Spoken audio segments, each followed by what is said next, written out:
From the nation's federal capital territory, every week we're trying to bring to your living rooms those events and issues, and indeed those characters that have formed the thoughts of many in the outgoing week. This is ABUJA Dispatch, and my name is Adegboyega Arogbodo. Let's start off with those stories that made up our news headlines in the outgoing week.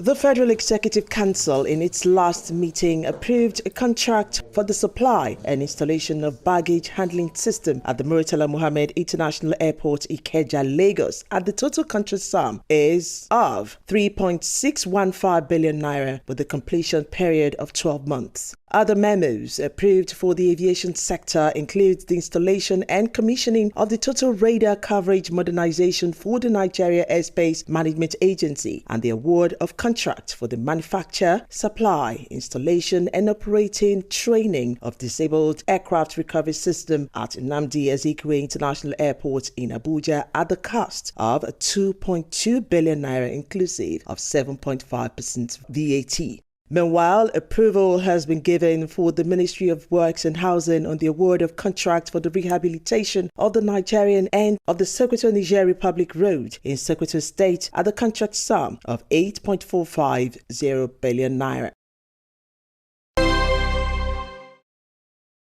The Federal Ministry of Communications and Digital Economy has proposed a total of 160 billion naira in the 2022 budget as against 129.59 billion naira allocated to the ministry from 2016 to 2061. Minister of Communications and Digital Economy, Pantami Issa, who appeared before the Joint Senate and House of Representatives Committee on Communications, ICT and Cybercrimes for Budget Defense, disclosed that ICT's contribution is one of the fastest growing components of the country's GDP and is emerging as its most important long-term growth prospect. The Joint Senate and House of Representative Committees on Communications, ICT and Cybercrimes, chaired by Senator Oluremi Tinubu, commended Pantami for his landmark achievements of the digital economy sector.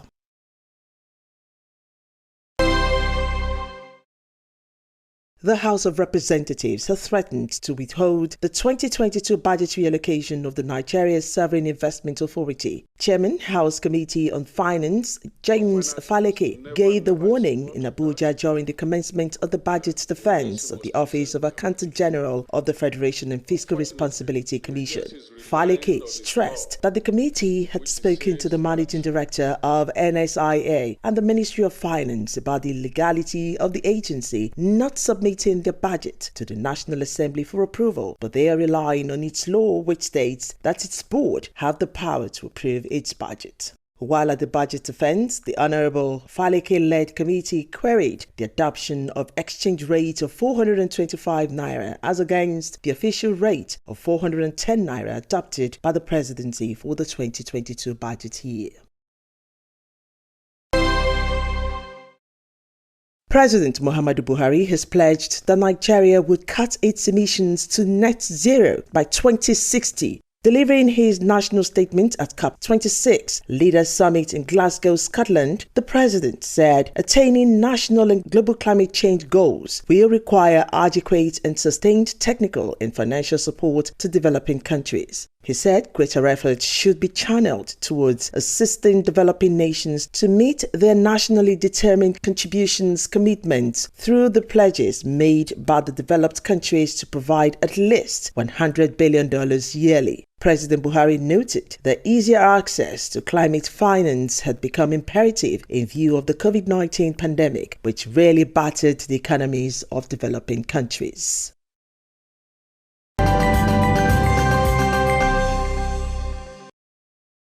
Welcome back. Nigeria has 13.2 million out-of-school children. The girl child accounts for 60% of this figure. This is often attributed to poverty, early marriage, teenage pregnancy, and illiteracy. It is more worrisome that girls in northern Nigeria accounted for a higher percentage of this population. Our focus tonight on Dateline is the state of the out-of-school children in Nigeria, even as the country joined the rest of the world a few days ago to mark the International Day for the Girl Child. Stay with us again.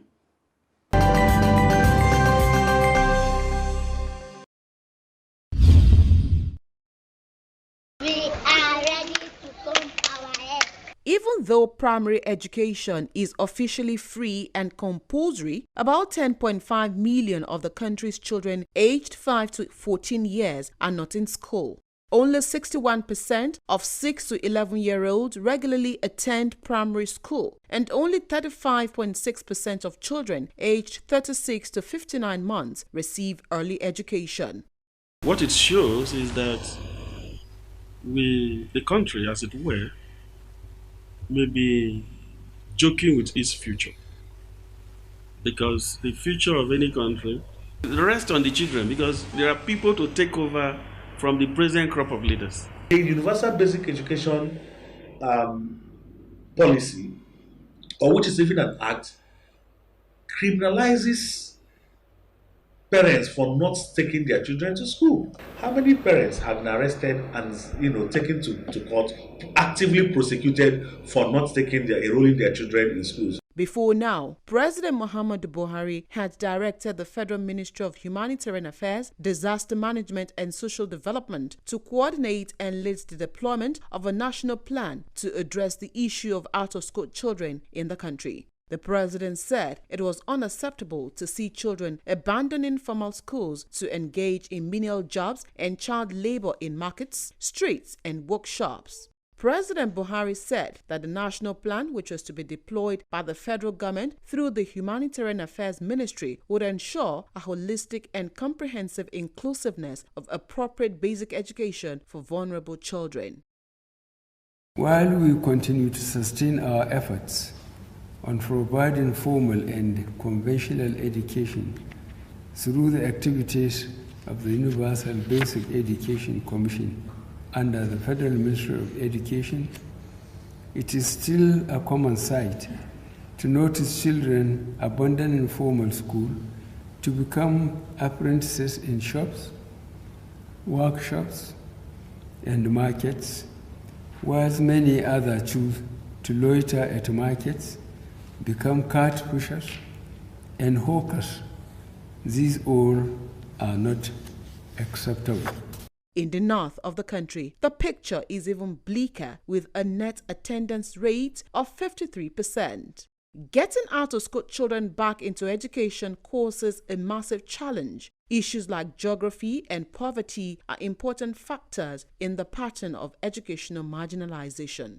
States in the northeast and northwest have female priming that attendance rate for 57.7% and 47.3% respectively, meaning more than half of the girls are not in school. By integrating basic education with religious education and vocational training, the alternate school program will increase access to education without altering social norms and cultures.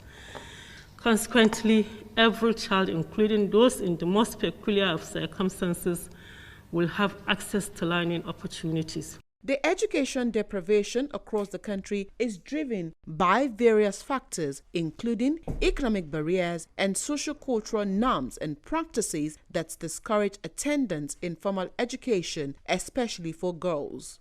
Ensuring educational provision in predominantly rural areas and the impact of insurgency in the northeast present significant challenges. UNICEF and other international agencies have evolved education programs to support the government in achieving Sustainable Development Goals number 4 by 2030 through improving planning and by addressing some of the systematic barriers that hinder implementation of an effective education strategy. These programs advocate for education to be reprioritized and targets children who are at least likely to receive an education. The expected outcome of programs is that all children access and complete quality education within a safe learning environment, gaining the skills and knowledge for lifelong learning. These intervention drives will be achieved by creating an enabling environment for education, improving the quality of education, increase in demand for education, and humanitarian assistance. More than 10 million children in Nigeria are not able to access this right. The weight Nigeria carries in the world, if Nigeria cannot address the issue of out-of-school children, The world cannot address the issue of out-of-school children. That's the importance of Nigeria. Other suggestions include that the education systems at federal and state levels strengthen their capacities to deliver quality basic education. More teachers must have core knowledge and competencies to use proven teaching methodologies to deliver appropriate quality education. Parents and communities need to have improved knowledge and commitments to contribute to enrolling children at the right age and safe and protective school environment. And finally, children in humanitarian situations must have timely and sustained access to quality education services. In no time, the out-of-school children time bomb will be deactivated for greater tomorrow for generations yet unborn.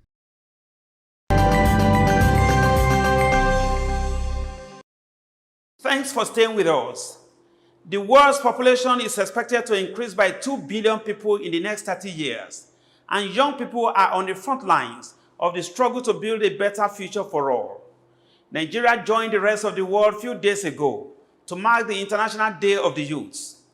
On Split Views this week, we take on a social commentator and public affairs analyst, Comrade Fifen Festus, on the need for an inclusive support mechanism for the Nigerian youth. Join us again.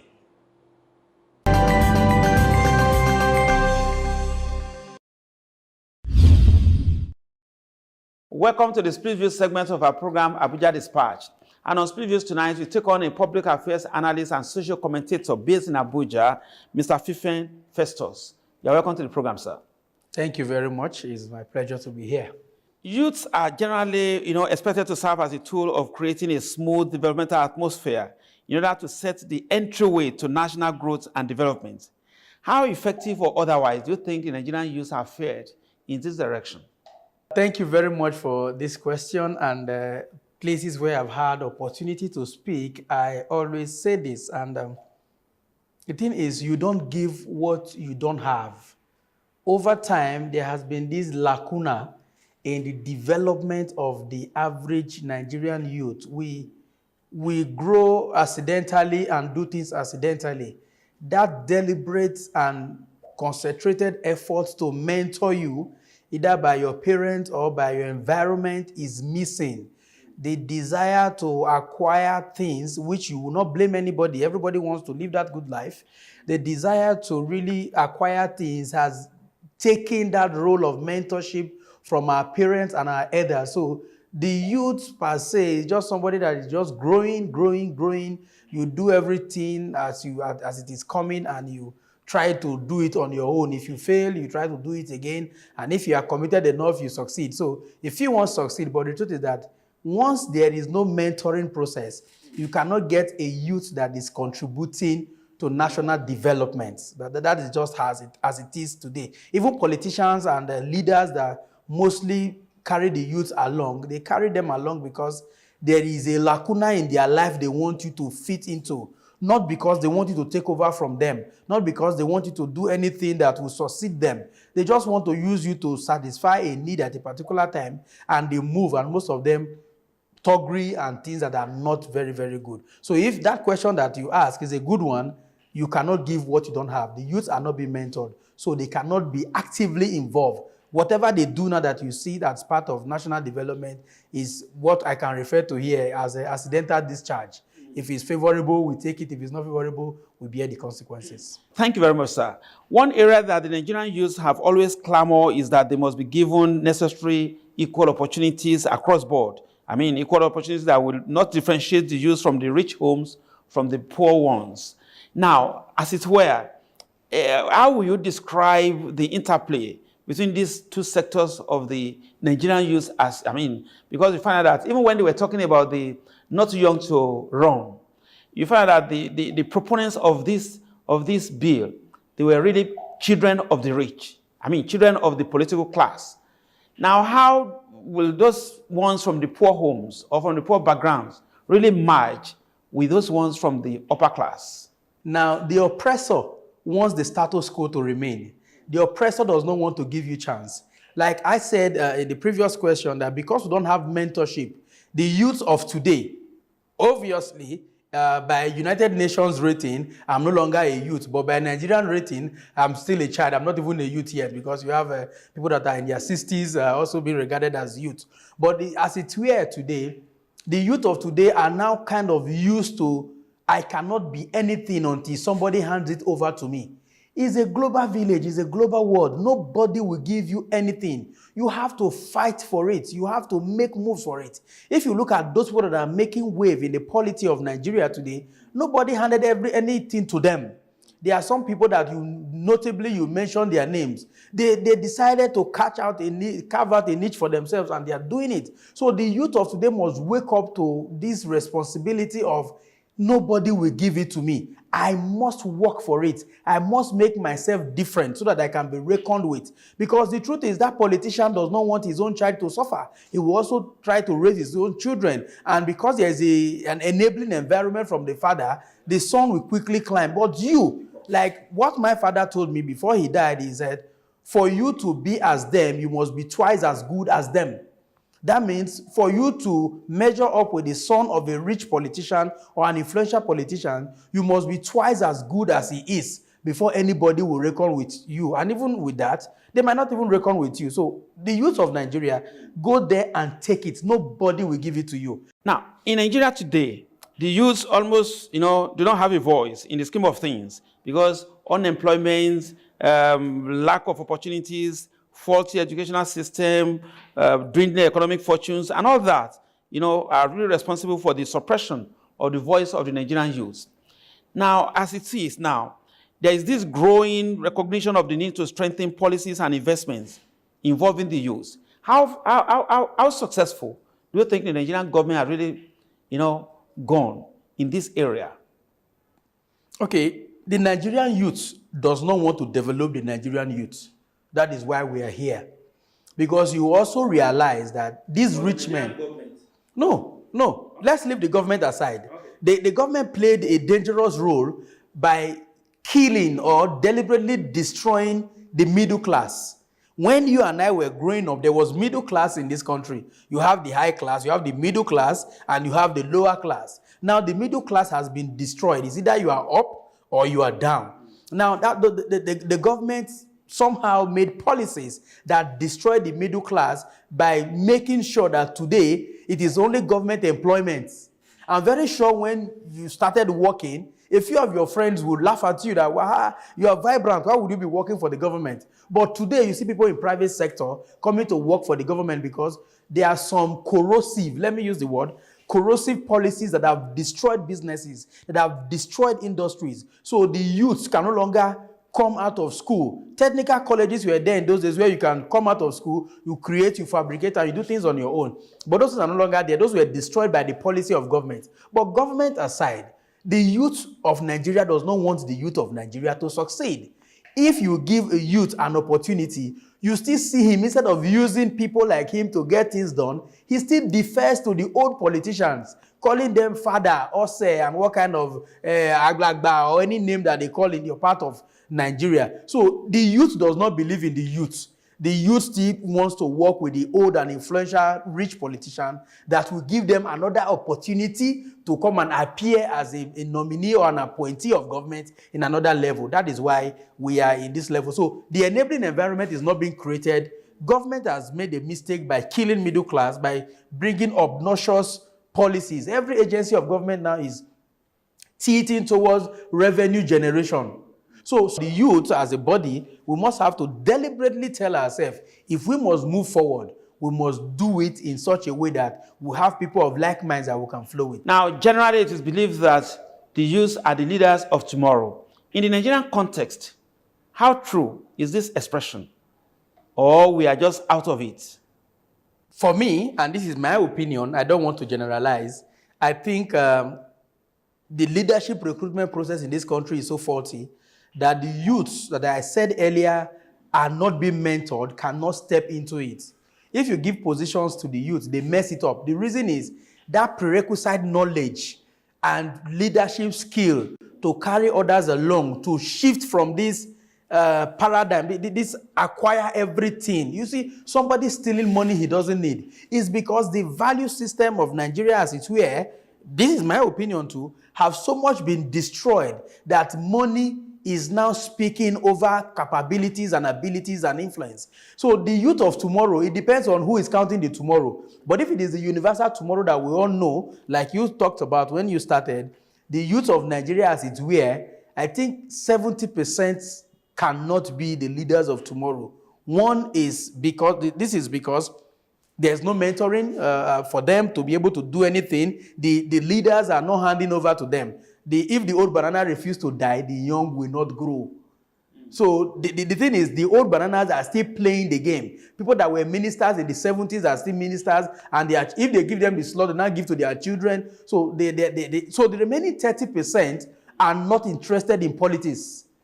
They are doing their own thing. They are excelling in their own area. So the outlook of politics as it were is a major problem. And if politics is the ways for us to get leaders of tomorrow, the youth of Nigeria are not ready. Now, to wrap it up, the Nigerian youths, what is the hope? What's your last word? There should be deliberate and sustained efforts to mentor the youths into leadership deliberately. The government should invest so much money in training and retraining the workforce. We still have youths that are working for the government today. But you realize that a training that is meant for it, maybe a level 6, level 7 officer, a director is going for that training because there are extra codes or there are some things that are attached to it. Now, the government should look away from people that are already made, invest in the younger generation, and the old ones must be ready to take a bow. If you are retired by 60 from civil service, I'm not saying you should be retired from politics at 60 or 65, but at 60 or 65, you should have 3, 4, 5 people that people can point to and say, these are the people that you have made. And let those ones also have those that they have made. Bring them up in such a way that they'll be able to take over from you in a seamless way, not doing it in such a way that if I live here, nothing will work, and you make it happen that nothing will really work by holding information from anybody. So the government should formulate policies that will make succession plans clear so that whoever is going, you have even agencies these days that people will retire, they have been able to sign what I refer to, I'm sorry to use this word, demonic agreements within them that after you leave, they now employ you again as a consultant. You will now come and work for another 4 or 5 years. Meanwhile, the position you are holding, a youth, somebody younger than you, is waiting to enter that place, but that person cannot enter because you have, with your own age mate, have made it difficult for people to succeed you. So policymakers should do everything possible to make sure that there is a succession plan and there is training in that regard so that everybody will learn how to do that which is set out for them to do, and the nation will move forward. Mr. Fifen Festus is a social commentator based in Abuja. Thank you for your time, sir. Thank you very much, sir. It's my pleasure to be here.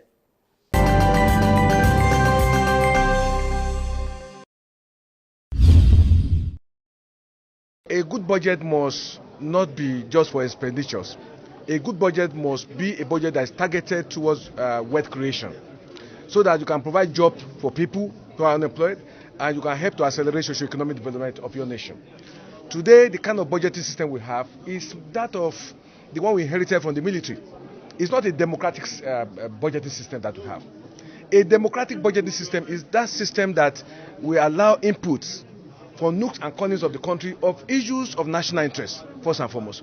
In essence, if you have asked us in Kogi State, what will be our priority in terms of 2022 budget, we'll tell you come and complete our state complex. Not for the sake of Kogi State, but Nigeria itself. This is a complex that will provide about 60,000 jobs, about 20,000 engineers and technicians. And you ask a question, the economy team of Mr. President, are they Nigerians? If they are Nigerians, it means they are not in tune with the reality of this country today. Today we have a large army of unemployed people, and you are bringing the budget system that is so annoying, so questionable, so dubious. Now, how do you justify a ministry in Nigeria asking for the Senate to approve 82 billion to buy nets, mosquito nets? This is money that is more than enough to kickstart or at least give appreciable improvement on our state complex. And I think first and foremost, we need to have a ministry for state development in Nigeria, because I cannot see any economy team preparing a budget, not looking at job creation, wealth creation, in a nation where we have a large army of younger ones who have no job, a country that is coping with the global economic recession, You are not looking at how you are going to improve your foreign exchange earnings. You are asking us to come and vote, to come and approve 82 billion to buy net. Those ministers should be sent to jail. That is our package tonight on Abuja Dispatch. For further information, comments, and suggestions, you can reach us out on any of our various social media platforms.